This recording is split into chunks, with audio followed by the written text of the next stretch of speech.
Ya, selamat malam pemirsa, saya Dwi Anggia kembali hadir ke hadapan Anda di dua sisi malam hari ini dengan sejumlah narasumber yang juga sudah hadir. Ada Bang Panel Barus di ujung sana, selamat malam.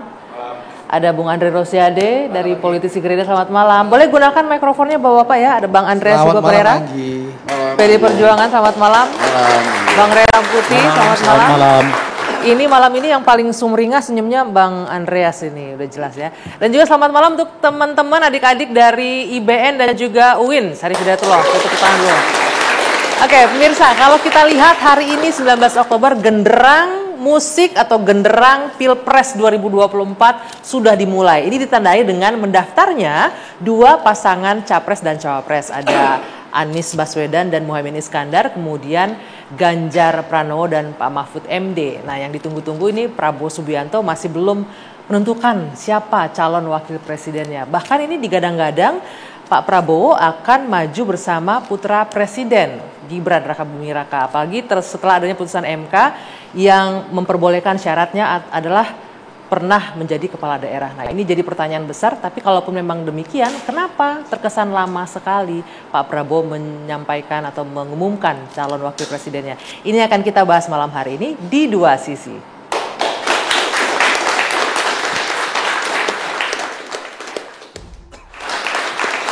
Ya, ini sesungguhnya bisa dibilang ini publik ini bertanya-tanya kemana arah dukungannya Pak Jokowi. Walaupun tadi Pak Jokowi bilang urusan capres-cawapres itu urusannya partai. Saya nggak ikut-ikutan urusan partai. Tapi kita tahu juga nih di MK baru memutuskan akhirnya putra Pak Jokowi bisa melenggang untuk maju sebagai cawapres. Tapi apakah akan bersama Pak Prabowo atau tidak, Mas Gibrannya, dan kemana suaranya Pak Jokowi akan berlabuh, itu akan kita mulai diskusikan malam hari ini. Saya mau ke Bung Andre. Bung Andre, ini dua pasang calon sudah daftar nih hari ini di hari pertama. Ya. Pak Prabowo ini masih nunggu apa lagi? Apakah masih nunggu ini yang lagi baru nih, lagi rame ini katanya putusan MK Senin depan soal batas usia maksimum, apa nunggu itu dulu? Oh enggak. Kita memang terkendala bahwa Bang Zulhas Ketua Umum PAN masih berada di luar negeri. Oke.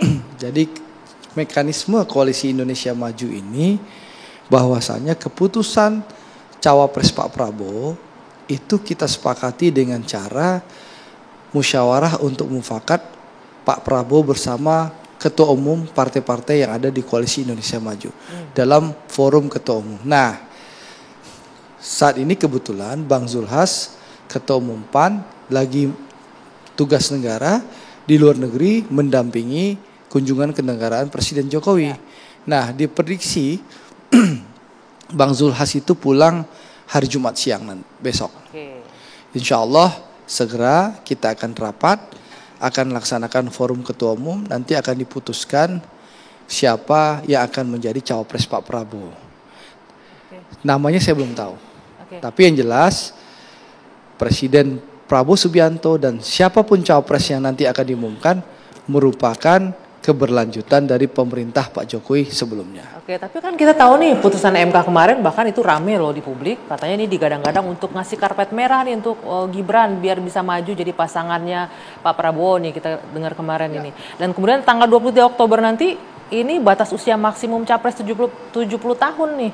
Ya. Atau jangan-jangan Pak Prabowo bisa kejegal nih kalau misalnya putusan MK tidak boleh lebih dari 70 tahun. Kalau melihat sejarah ya, banyak pemimpin yang lebih senior daripada Pak Prabowo. Bahkan Presiden Amerika Serikat Joe Biden itu umurnya 79 tahun. Mau mencalonkan lagi untuk periode kedua. Jadi bahkan Pak Mahathir itu menjadi Perdana Menteri Malaysia di atas umur 90 tahun. Jadi saya rasa itu bukan isu ya. Yang menarik tadi, kalau kita dengar hasil survei LSI yang dirilis sore tadi, itu Pak Prabowo itu sebenarnya siapapun cawapresnya, baik Mas Gibran, Pak Erik ataupun Bu Khofifah, ada tiga tadi ya. Saya lihat apa namanya? Oh, namanya Pak Yusril nggak masuk ya, walaupun udah ngurus surat. Hasil survei LSI yang dirilis oleh Bang Jayadi tadi, ada tiga pasang yang disimulasikan: Pak Prabowo, Mas Gibran, Pak Prabowo, Bang Erik, Pak Prabowo, Bu Khofifah. Tiga-tiganya, alhamdulillah Pak Prabowo unggul dibandingkan pasangan Mas Ganjar sama Prof Mahfud dan pasangan Mas Anies dan Gus Muhaimin. Alhamdulillah.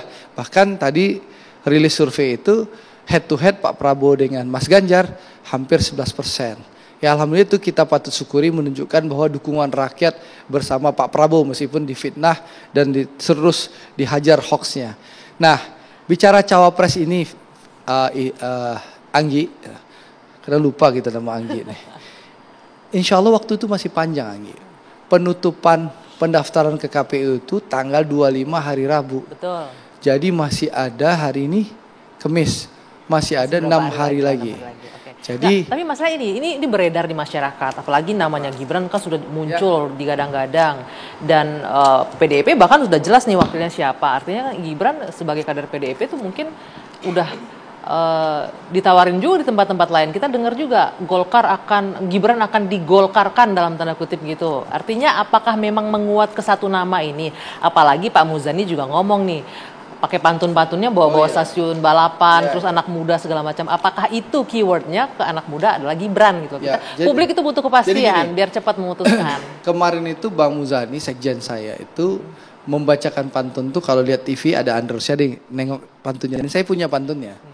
Nah, tapi kalau kita bicara Mas Gibran, tentu Mas Gibran salah satu kandidat kuat ya sebagai calon wakil presiden Pak Prabowo. Apalagi secara konstitusi saat ini Mas Gibran sudah bisa ikut kontestasi ya. Nah, kalau kita bicara anak muda, kadang mohon maaf ya kalau di tempatnya Bang Andreas ini kan Mas Gibran itu seakan-akan dianggap anak ingusan.